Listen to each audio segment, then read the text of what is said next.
Hello guys, कैसे हैं आप सभी। I hope everything is good. दोस्तों, आज के इस वीडियो में बात करेंगे जेएसएससी जेई की आप तैयारी कैसे स्टार्ट कर सकते हैं। जैसा कि आप सभी जानते हैं, टेंटेटिव डेट है एग्ज़ाम का वो फर्स्ट वीक ऑफ अगस्त में है। जो अभी के बाद में हमारे पास 3 मंथ का टाइम बच रहा है तैयारी को। तो बेसिकली इस वीडियो में बात करूँगा कि एग्ज़ाम पैटर्न क्या है, जो कि बताने लायक नहीं है क्योंकि एग्ज़ाम पैटर्न सबको पता है। उसके बाद में बात करूँगा कि एज अ एस्पायरेंट आपके पास कौन सी मटेरियल होना चाहिए, क्या क्या नोट्स होना चाहिए आपके पास, ताकि आपको तैयारी करने में कोई भी डिफ़िकल्टी फेस नहीं करना पड़े। ठीक है। फिर मैं बात करूँगा कि इम्पॉर्टेंट सब्जेक्ट कौन सा है और थ्योरी पे ज़्यादा आपको फोकस करना है या फिर ऑब्जेक्टिव सॉल्व करने में फोकस करना है, उस पर मैं बात करूँगा। टेस्ट का क्या इम्पोर्टेंस होगा आपकी तैयारी में, उसके बारे में भी बात करूँगा। मोस्ट इम्पॉर्टेंट थिंग जो टाइम मैनेजमेंट आप कैसे कर सकते हैं ड्यूरिंग द प्रिपरेशन। तो दोस्तों, सबसे पहले बात करते हैं। जैसा कि आप सभी जानते हैं, 2 पेपर में होने वाला है, पेपर 1 एंड पेपर 2। और पेपर 1 में general engineering and general knowledge होगा और total number of questions in each paper 120 questions होगा। Each question will contain 3 marks. ठीक है। एंड नेगेटिव मार्किंग भी है 1/3। तो दोस्तों, तैयारी स्टार्ट करने के लिए आपके पास जो मटेरियल्स होना चाहिए वो नोट्स होना ही चाहिए। ठीक है। अब जिससे भी आप पढ़े हैं वो नोट्स होना चाहिए। ठीक है। उसके बाद मैं रिकमेंड करता हूँ कि एसएससी जेईई पीवाईक्यू यानी प्रीवियस ईयर क्वेश्चंस आपके पास होना ही चाहिए। प्रिफरेबली आईएएस मास्टर का हो तो ज़्यादा बेटर है, उसमें एरर्स है वो कम दिया गया है। ठीक है। और एक और मैं बोलूँगा, for civil engineering Gupta and Gupta book आपके पास होना चाहिए। ठीक है। इसके अलावे आपके पास जो बुक होना चाहिए वो जेई लेवल का कोई भी प्रीवियस ईयर क्वेश्चंस ले लो, जिसमें कि डिफरेंट डिफरेंट एग्ज़ाम का प्रीवियस ईयर क्वेश्चंस दिया हो। वो एक जैसा कि यूथ कंपटीशन का जो आता है book volume 1 and volume 2। I think इसमें वॉल्यूम ज़्यादा ही रहता है, जेई लेवल वाले में 3-4 वॉल्यूम रहता है। वो बुक आप यदि नहीं खरीदना चाहते हैं, वो ज़्यादा ही बल्कि है, तो आप कोई और बुक ले सकते हैं जिसमें जनरल जेई लेवल के एग्ज़ाम के क्वेश्चन आपको मिल जाए। ठीक है। तो ये सारी मटेरियल्स आपके पास होना चाहिए। पेपर 2 में बात करते हैं दोस्तों, नॉन टेक में, तो आपके पास लूसेंट से काम चल जाएगा। झारखंड जीके में उड़ान पब्लिकेशन से काम चल जाएगा। वही करंट अफेयर की बात करें तो इससे ज़्यादा क्वेश्चंस पूछेगा नहीं। प्रायोजन पब्लिकेशन आई थिंक एनफ है। ठीक है। या तो कोई भी दूसरा पब्लिकेशन इसमें आप ले सकते हैं। एक स्मृति मैम का भी बुक आता है, वो भी आप ले सकते हैं। इंडिया करंट अफेयर में स्पीडी आई थिंक बेटर है। या तो फिर एडुतेरिया भी आप ले सकते हो। ठीक है। ये भी आई थिंक अच्छा है। ठीक है। तो 40 मार्क्स में आपको टारगेट करना है कि आप एटलीस्ट 20+ आपको स्कोर करना ही है। ठीक है। इतना आप सोच के रखो। बाकी दोस्तों, जनरल इंजीनियरिंग में बात करें जो कि बहुत ही ज़्यादा इम्पॉर्टेंट है, तो जनरल इंजीनियरिंग में आपके पास जो भी नोट्स अवेलेबल है वो होना चाहिए। ठीक है। नोट्स नहीं भी अवेलेबल है तो मैं बता दे रहा हूँ, आप मैकेनिकल में आपको थर्मोडायनेमिक्स पढ़ना है। ठीक है। थर्मोडायनेमिक्स, देन बॉयलर्स, जो इजी टॉपिक्स है वो मैं बता रहा हूँ। ठीक है। फिर आईसी इंजन आप पढ़ सकते हैं। ठीक है। इसमें से आपके पास बुक्स नहीं भी है तो जो खुरमी का आता है वो आप ले सकते हैं। ठीक है। खुरमी का बुक आता है जिसमें शॉर्ट मैकेनिकल दिया रहता है, जिसमें शॉर्ट शॉर्ट में थियोरी रहता है, फिर न्यूमेरिकल्स रहता है यानी ऑब्जेक्टिव क्वेश्चंस रहता है, वो आप ले सकते हैं। ठीक है।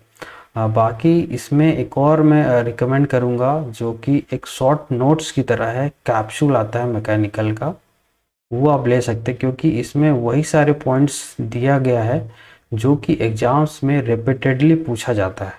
ओके। तो capsule by Youth competition book है, यूथ पब्लिकेशन, वो आप ले सकते हैं। ठीक है। तो दोस्तों, बात करें इलेक्ट्रिकल की, तो electrical if you are from civil engineering then in electrical आपको सबसे पहले बेसिक इलेक्ट्रिकल जो होता है वो कंप्लीट कर लेना है। ठीक है। बेसिक इलेक्ट्रिकल को कंप्लीट करने के लिए आप फर्स्ट ईयर का जो भी नोट्स रहता है इससे रिलेटेड मैं नाम बोल रहा हूँ, आई थिंक एस चांद पब्लिकेशन का कोई बुक आता है, वो आप ले सकते हैं, ठीक है। बाकी नोट्स से भी कंप्लीट कर सकते हैं, जहाँ भी आपका नोट्स कोई पढ़ाया है या किसी फ्रेंड से आप नोट्स जुगाड़ कर सकते हैं, तो वो आप ले देख सकते हैं, ठीक है। फिर इसमें आपको ट्रांसफॉर्मर पढ़ लेने हैं, उसके बाद आपको RLC सर्किट पढ़ लेना है, ठीक है। क्योंकि आप सबने 2 बार एग्ज़ाम दे चुका है, और 2 बार एग्ज़ाम देने के बाद इतना बात आपको समझ में आ जानी चाहिए कि जनरल इंजीनियरिंग में आप बहुत ही ज़्यादा स्कोर नहीं कर सकते हैं, ठीक है। तो आपको उतना ही टाइम इसमें देना है जिससे आप इसमें जो भी 80 मार्क्स है इसमें आप 60 मार्क्स स्कोर कर सको, ठीक है। तो 60 को फर्दर मैं ब्रेकअप करूँ इन 3 पार्ट, तो आपको टारगेट ये रहना चाहिए कि सिविल से यदि 33 क्वेश्चंस पूछ रहा है तो इसमें से आपको 25 प्लस क्वेश्चन सही आना चाहिए, ठीक है। बाकी जो बच गया उसमें से आप इधर से 15 क्वेश्चन सही कर सकते हो, इधर से 15 क्वेश्चन, ठीक है। तो इतना काफ़ी है। टेक्निकल में बात करें तो टेक्निकल में दोस्तों 120 क्वेश्चन का है, तो इसमें से आपको 80 क्वेश्चन एटलीस्ट सही करना ही है, ठीक। तो दोस्तों इम्पॉर्टेंट सब्जेक्ट की बात करें तो इस पर आप देख सकते हैं कि यहाँ पे कोई भी ऑब्जेक्टिव एग्जाम में 2 चीज़ें आता है। एक होता है कि न्यूमेरिकल पार्ट होता है, ठीक है, दूसरा होता है थियोरी। तो 2 कैटेगरी में मैं डिवाइड किया हूँ, ठीक है। देखो इसमें से जेई लेवल का जो एग्ज़ाम होता है उसमें जियो टेक्निकल हो गया, सर्वेइंग हो गया, BMC हो गया, WRE that means irrigation and hydrology, या फिर इन्वायरमेंट, या फिर ट्रांसपोर्टेशन, ये सारी से क्वेश्चंस बहुत ही ज़्यादा पूछता है, ठीक है। फिर एक होता है स्ट्रक्चरल पार्ट। स्ट्रक्चरल पार्ट में स्ट्रेंथ ऑफ मटेरियल हो गया, RCC हो गया, theory of structure, steel structure. तो ये जो पार्ट है ना, ये स्कोरिंग होता है। दैट मीन्स इसमें से आप यदि 10 क्वेश्चन से पूछ रहा है तो 10 क्वेश्चन में आप 10 क्वेश्चन करेक्ट कर सकते हैं, ठीक है। 10 में से आप 10 सही कर सकते हैं, क्योंकि इसमें एक्यूरेसी जो परसेंटेज होता है वो बहुत ही ज़्यादा होता है यदि आपका कॉन्सेप्ट क्लियर हो, ठीक है। वही बात करें आपको सबसे पहले कौन सी कवर करना चाहिए, तो मेरे अकॉर्डिंग सबसे पहले आपको जियोटेक कवर करनी चाहिए, ठीक है। फिर सर्वेइंग, देन BMC, उसके बाद आपको स्ट्रेंथ ऑफ मटेरियल और RCC, ठीक है। ये 5 सब्जेक्ट आपको स्टार्टिंग में 1 मंथ तक पैरेलली पढ़ना है, ठीक है। उसके बाद फिर irrigation and hydrology, environment and transportation, ठीक है। इसके साथ में अब 2 सब्जेक्ट स्ट्रक्चरल का पढ़ सकते हैं, theory of structure and steel structure. Again I will say कि ये जो पार्ट है इसमें जेई लेवल एग्जाम में बहुत ही कम वेटेज करता है, ठीक है। तो आप ये जो सब्जेक्ट में इधर लिखा हूँ इस पे आपको ज़्यादा फोकस करने की ज़रूरत है। यहाँ पे एक और चीज़ मिस कर दिया मैं, फ्लूइड मैकेनिक्स, ठीक है। फ्लूइड मैकेनिक्स से भी क्वेश्चंस अच्छा रहता है, ठीक है। तो इसको भी आपको पढ़ना है। अगेन मैं बात करूँ दोस्तों कि रूटीन यानी टाइम मैनेजमेंट आप कैसे कर सकते हैं। बहुत बच्चे का ये क्वेश्चन रहता है कि पढ़ा कैसे जाए सो दैट जल्दी मेमोरी से जो कॉन्सेप्ट है वो गायब ना हो, ठीक है। तो मैं एक तरीका बता रहा हूँ जो मैं फॉलो पर्सनली करता हूँ, और पहले करता था एक्चुअली, अब मैं तो तैयारी नहीं कर रहा, बट पहले जब करता था तो उस टाइम मैं क्या फॉलो करता था वो मैं यहाँ आपके साथ शेयर कर रहा हूँ, ठीक है। जो कि बहुत ही ज़्यादा इफ़ेक्टिव है और बहुत ही सिंपल रूटीन है, ठीक है, बहुत ज़्यादा हेक्टिक नहीं है। तो इस सेक्शन में आपको ध्यान देने की ज़्यादा ज़रूरत है, ठीक है। तो मॉर्निंग में आपको क्या करना है, मॉर्निंग में सबसे पहले आपको करना है कि रिवीजन करना है, ठीक है। रिवीजन करना है, कितने टाइम तक करना है, जितना आप मैक्सिमम कर सकते हो, ठीक है, 2 to 3 आवर। इस पीरियड में आपको अपना फ़ोन स्विच ऑफ कर रखना है, ठीक है। फ़ोन को क्या रखना है, स्विच ऑफ करके रखना फ़ोन, क्योंकि फ़ोन जहाँ एक बार हाथ में चला गया तो डिस्ट्रैक्शन आपका होना ही होना है, ठीक है। तो फ़ोन इसमें बंद रखना है। कौन सी सब्जेक्ट का रिवीजन करना है, तो कोई भी सब्जेक्ट का रिवीजन कर सकते हो, लेकिन प्रेफरेबली आप यहाँ पे थियरी सब्जेक्ट से स्टार्ट करना रिवीजन करने का मॉर्निंग में, ठीक है। जो भी थियरी सब्जेक्ट है उसको रिवीजन करना मॉर्निंग में। उसके बाद आपका क्या करना है कि ब्रेकफास्ट आराम से कर लेना है, ठीक है। 1 घंटे बेसिकली 1 घंटा का आपका रिलैक्स टाइम है, ब्रेकफास्ट वगैरह आराम से करके जो भी नहाना है तो नहा सकते हैं। फिर आपको क्वेश्चन सॉल्व करने के लिए बैठ जाना है, ठीक है, यानी क्वेश्चन प्रैक्टिस करना है आपको। अगेन मैं बताया कि कहाँ से आपको प्रैक्टिस करना है, तो PYQ आपको सिर्फ लगाना है, सिर्फ और सिर्फ PYQ लगाना है। SSC JEE PYQ लगा सकते हैं, या कोई भी JEE लेवल का क्वेश्चन जहाँ से आपको मिलता है उसको आपको प्रैक्टिस करना है, ठीक है। तो देखो ये सब्जेक्ट आप रिवीजन किए, उस सेम सब्जेक्ट का क्वेश्चन नहीं लगाना। सपोज आप रिवीजन किए सर्वेइंग, ठीक है, तो आपको क्वेश्चन लगाना है जियोटेक का लगाना है, ओके, ठीक है। 3 से 4 घंटे यहाँ पे 3 से 4 में ज़्यादा बोल दिया, 2 to 3 आवर आपको क्वेश्चन सॉल्व करना है। उसके बाद सपोज उसके बाद सॉल्व करने के बाद 1 PM हो रहा है, तो 1 PM में आपको आधे घंटे का ब्रेक लेना है, या 1 आवर का ब्रेक ले सकते हैं। उस ब्रेक टाइम में आपको लंच कर लेना है, ठीक है। मैं हार्ड एंड फास्ट रूल नहीं बता रहा, सिर्फ मैं बता रहा हूँ कि मैं क्या फॉलो करता था, ठीक है, और आपको फॉलो करनी चाहिए क्योंकि ये बहुत ही ज़्यादा इफ़ेक्टिव है एंड प्रैक्टिकल भी है। तो 1 घंटे का आप ब्रेक लो। इस ब्रेक में आपको क्या करना है कि वीडियो देखनी है, ठीक है। कौन सी वीडियो देखनी है, तो करंट अफेयर आप देख सकते हैं, ठीक है। वो भी डेली करंट अफेयर नहीं देखनी है, मंथली जो करंट अफेयर आता है कोई भी चैनल से आप देख सकते हो, ठीक है, टू द पॉइंट रहता है, वो आप देख सकते हो। मैं देखता था क्रेजी जीके ट्रिक, तो उसका काफ़ी टू द पॉइंट एंड बहुत कम टाइम में ज़्यादा इन्फॉर्मेशन वो कवर करते हैं, ठीक है।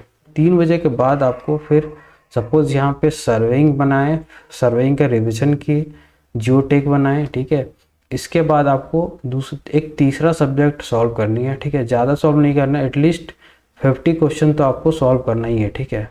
एटलीस्ट मैं बता रहा हूँ 50 क्वेश्चन सॉल्व करना है स्ट्रेंथ ऑफ मटेरियल का। इसके बाद 2 घंटे सॉल्व करने के बाद टाइम आपका हो जाएगा 6 PM, ठीक है।